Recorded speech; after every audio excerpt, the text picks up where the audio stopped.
Yes, on multiple occasions, I've told some of the young talent that they're doing too many false finishes. But I'm not going around imposing my will on anybody saying, hey, stop doing those, I feel magnificent, man. I feel magnificent. 52 never looked so good, man. I feel great. Out there with my boys killing it. The fans are still with me. Life couldn't be better, man. Another day, another dollar as I holler to the world. I love the way I'm living, love the Gucci, love the girls, love the parties and the clubs, love the models and hot tubs, love the German engineering set on deep dish dubs. Another tour around the world, entertaining the fans. I love walking through the airport, taking pictures, shaking hands. Every day for me's an oyster, crack it open, find the pearl. I love the way I'm living, is what I holler to the world. What up, guys? Welcome back to Marking Out with MVP and Dwayne Swayze. But I'm not Dwayne Swayze, though. No, that's me. You're a better rapper. I'm a better wrestler. Facts. What's going on here? Hey, what's up? How you doing, my friend? Hey, what's going on? You ain't mic'd up. I don't know. The camera might catch this? Camera catch me? I'm only here to say one thing. Okay. One thing only. Whatever. The floor is yours. Miriam sucks.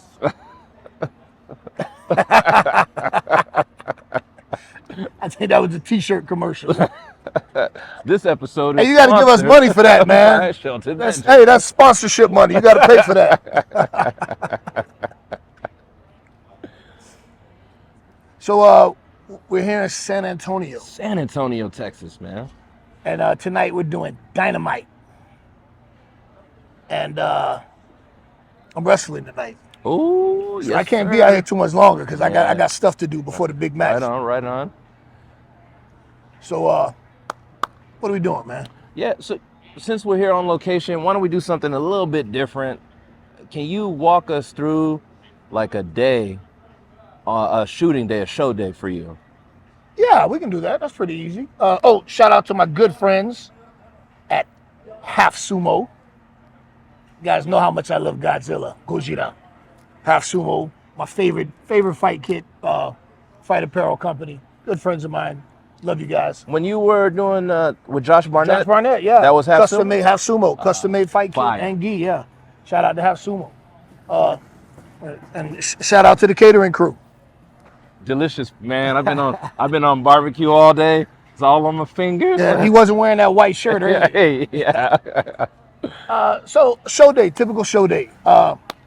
Call time is usually East Coast 2:00, and then goes back, and show usually starts at 7 or 8, and everybody gets in, and a lot of the time, me, Bobby, and Sheldon, we arrive wearing suits and ties because we are executive professionals.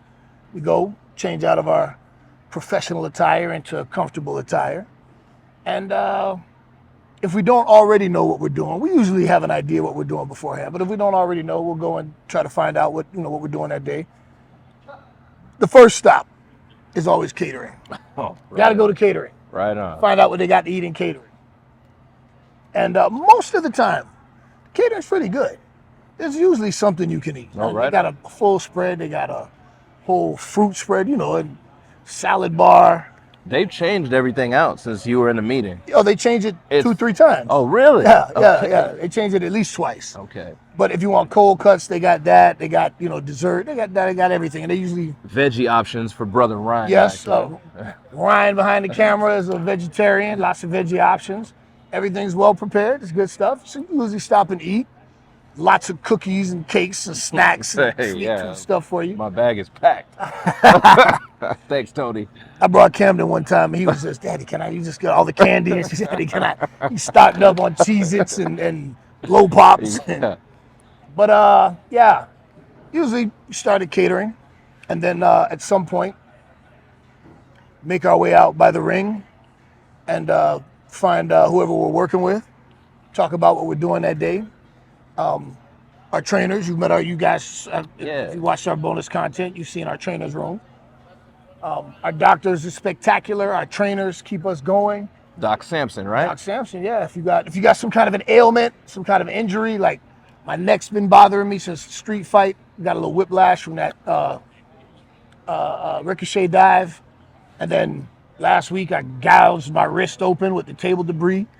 So usually stop in for the trainers, sign up on the list to get a designated time to come in and get whatever work you need, stretch, electronic stem, whatever you need, they got you. I'm gonna go get my bandage changed in a little bit and get my neck worked on before showtime. Then you usually hit catering 2 or 3 times. Or 4. Ryan. In the case by case basis. And at some point, you'll find out who your coach is. Here at AEW, we call them coaches. And they have all the details for your match.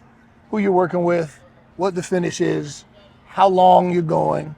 And then you get with your coach and your opponents and spend a little time figuring out what you want to do, giving your coach the overall. Because your coach, or as I'm used to calling them, producers, they're at the go position, and they got on the headset, and they're talking to the production truck. So they have to know what's going on so that they can call to the production truck to get what angles for what, Okay. if there's a big, big spot in the match, we want to make sure that the camera's there, that they know so they don't miss it. And usually spend the afternoon doing that, and then at some point everybody will break up. Probably go back to catering again. And then you get back together and go over things one more time. Then go to your locker room, get suited up. The blue room. That's we're in the blue room. And because we give people the blues. Get suited up.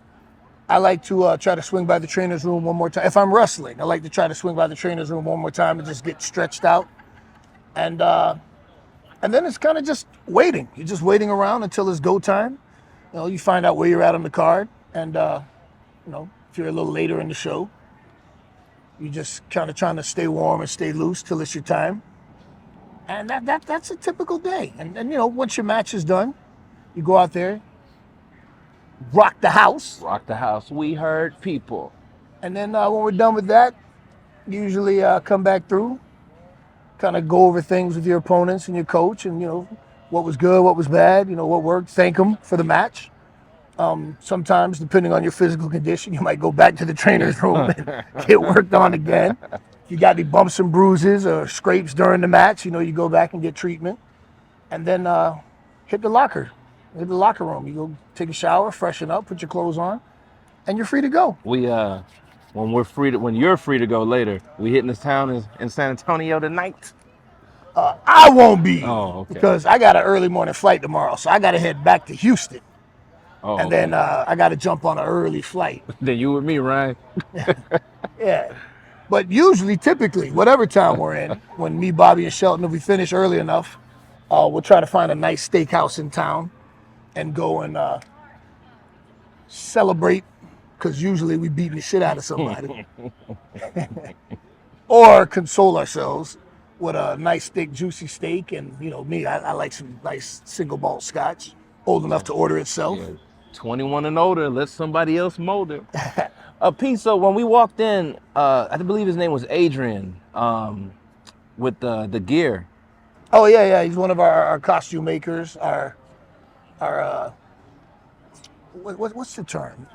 A woman is a seamstress. What is Tailor? it? Tailor? There's another term, too. It's another term I can't think of. But, yeah, they, him and Chris, we have a few that rotate, actually, but I had some old gear that had a different emblem on it, a different name from a different company, and I had him remove it and update it with Hurt Syndicate. Right on. So I'll be wearing that tonight. But you were able to get some footage of him putting the new logo on, and we removed the old one. And it's real cool because a lot of the time, if they make gear for people as well.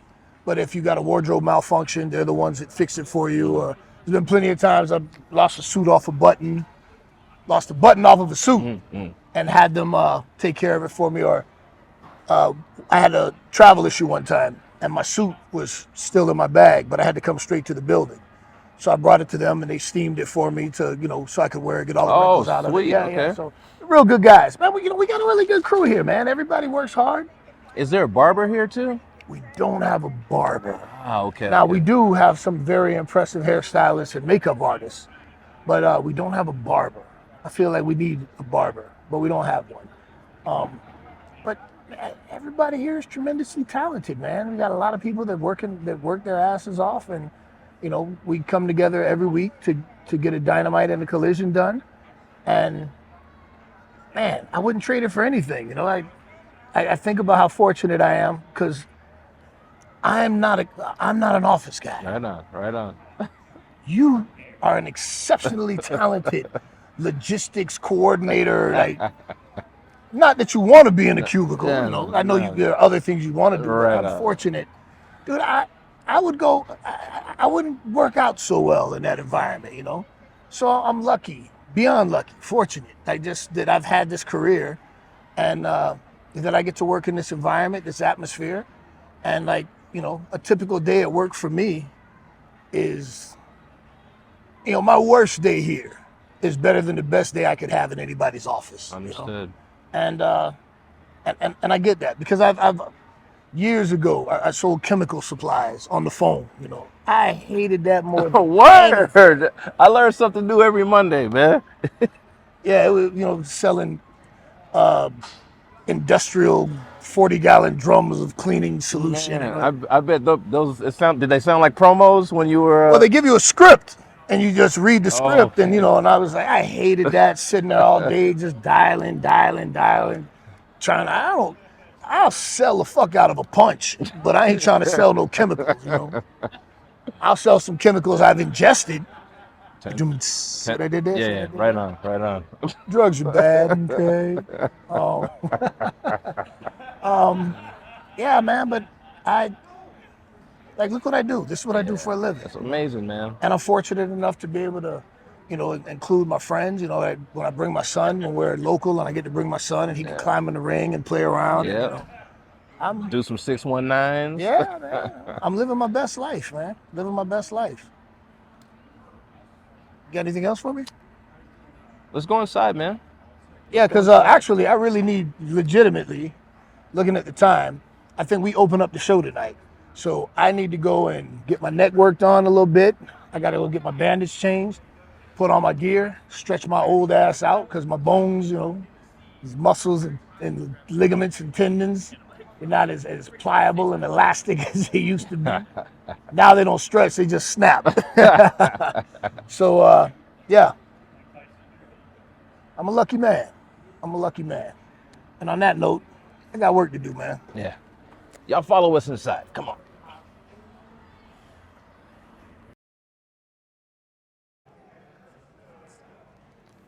R.I.P. There you go again. R.I.P. R.I.P. man. No, damn it. You trying to kill me off? No, never. Okay, P. We here, AEW Dynamite, backstage, and actually we're front stage. Oh yeah. We're out. We're on front right now. We on Front Street. Right on. So I was doing some reading, and I know you don't want to hear this, but I was. It may or may not have been a dirt sheet that I was taking a look at. But since we're here, I figured it's no better time than the present. And I was reading that that you have been backstage telling talent that they're doing too many false finishes and they need to stop doing that. This is what the dirt sheet's talking about now? That's what the dirt sheets are saying now. Okay. So a lot of shit is just clickbait, and I see sometimes things are presented in a certain way for engagement. So I don't even care. I don't even want to know what the article said. I don't want to know. All right. But the way you just presented it to me, it seems like I'm trying to someone's trying to cast me in a bad light. Right. And I'm okay with that, but that's just, once again, idiocy from jackasses. Yes, on multiple occasions, I've told some of the young talent, that they're doing too many false finishes. But I'm not going around imposing my will on anybody saying, hey, stop doing those, you know. That's how it read. Like you're Yeah. backstage bullying people. Like, hey, you stop this. Well, that's not true. That's not even remotely true. I've had some talent, young talent, who respect me, ask me to take a look at a match and give them feedback. Or, you know, hey, man, did you watch me? Yeah, I saw, well, you got any feedback? And one of the things that I've told, like Kyle Fletcher and I had this conversation. I think me and Kevin Knight talked about it one time. But you got a lot of talent, especially the younger talent, that stack multiple false finishes. False finishes are great, especially when you really got the crowd hooked and somebody kicks out of what they believe to be a finish. Man, you know that rush. As a fan, As you a know fan, that yeah, rush. yeah. Like, oh! And then the second false finish. Oh! And then the third false finish. Oh! And then the fourth false finish, the fourth one. Oh. So the lesson in that is listen to the crowd.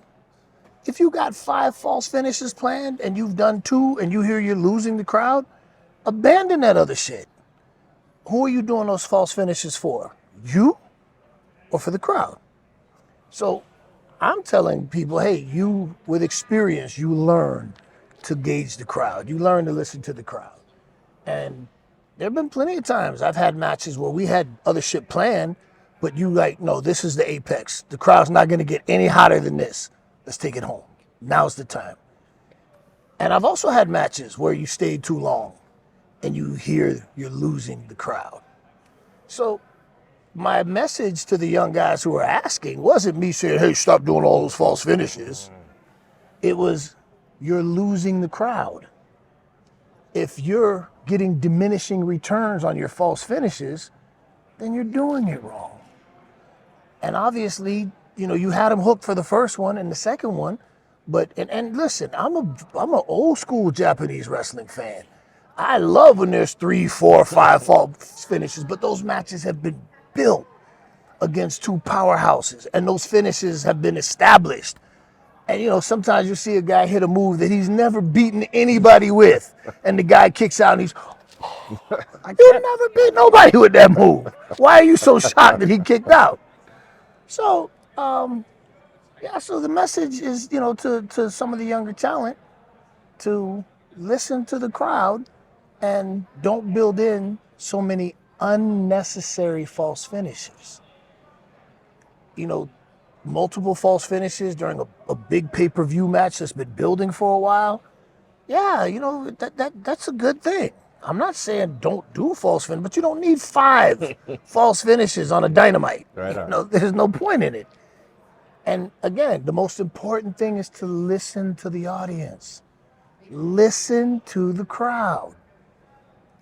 Learn to, and it takes time. It took me, you know, years, but learn to gauge that energy in the crowd. And you'll know, like, hey, man, I mean, when you're doing TV or pay-per-view, you have a set time. You got to fill that time. But, you know, if you're on an indie show and you got as much time as you want, don't go 20 minutes if at 12 minutes you hear the energy going down. Take it home. Right on. So, yeah, I've been telling talent, stop doing so many false finishes, but for their sake.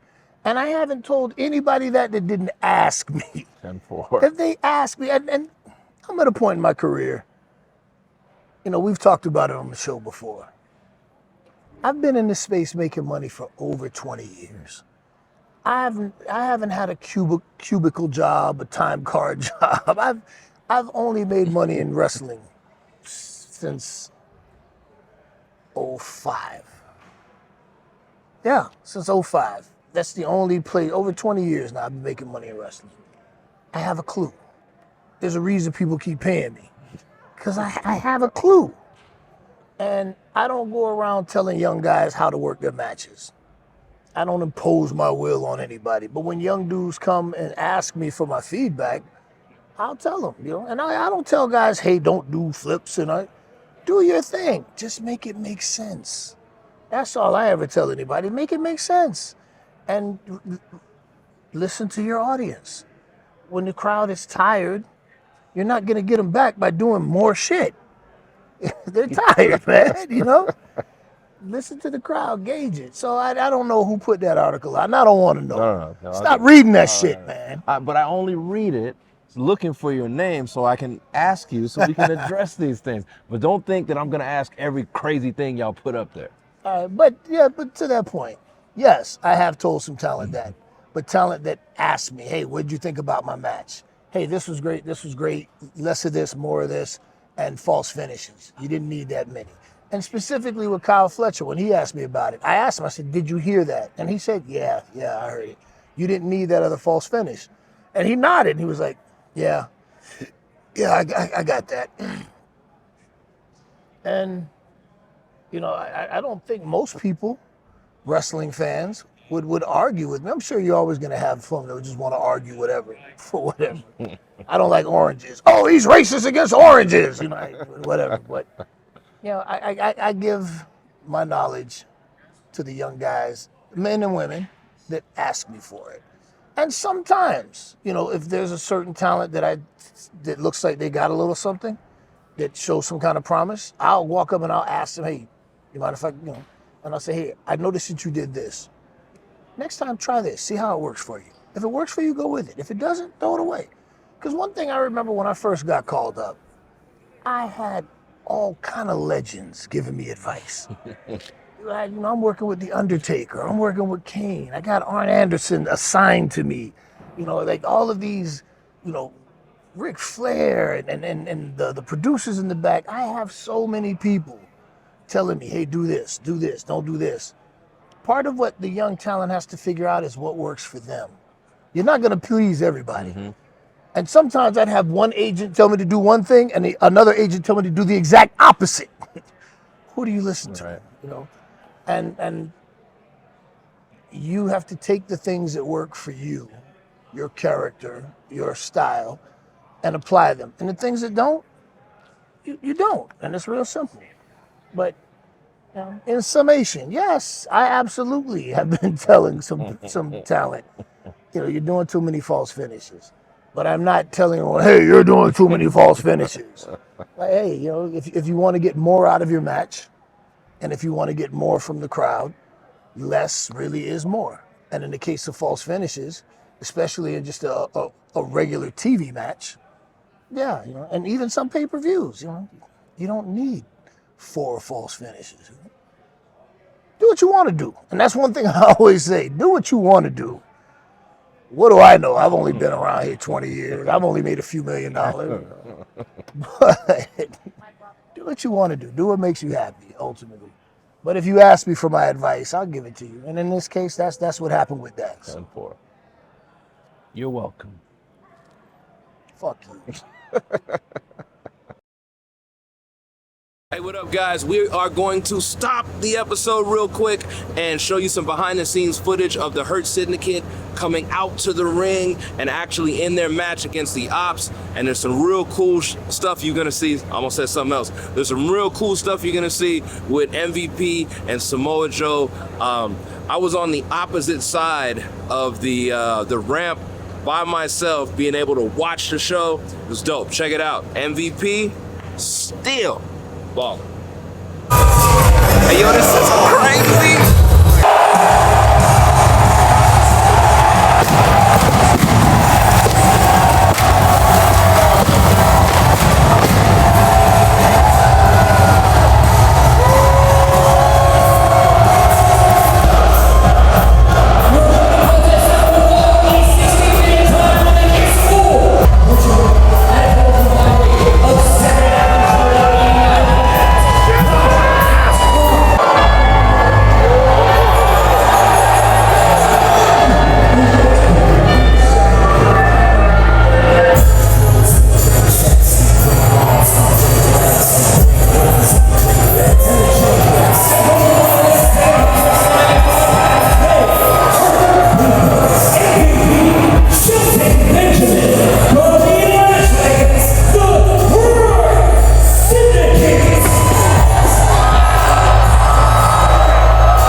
How you feeling, man? I feel magnificent, man. I feel magnificent. 52 never looked so good, man. I feel great. Out there with my boys killing it. The fans are still with me. Life couldn't be better, man.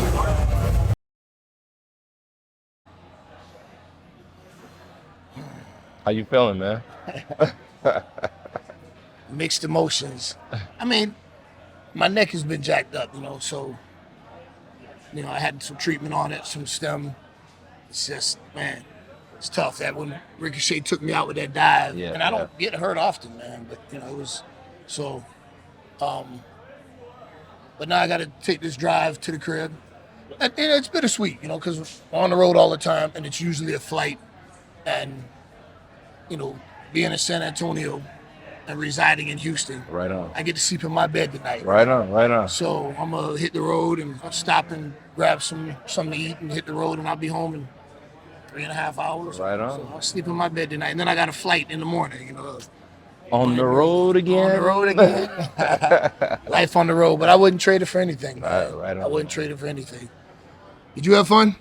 I had an amazing time, man. Anytime I get a chance to see you wrestle, it takes me back to when I went to, was at WrestleMania 2009 to see you.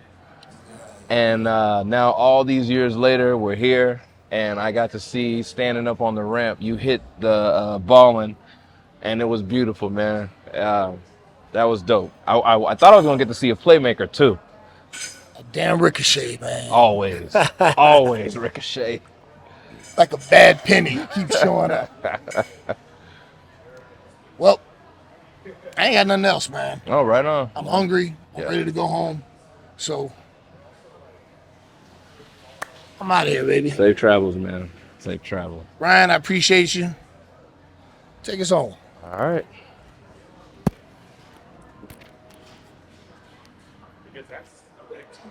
Turn this mic off. See my boy heading out.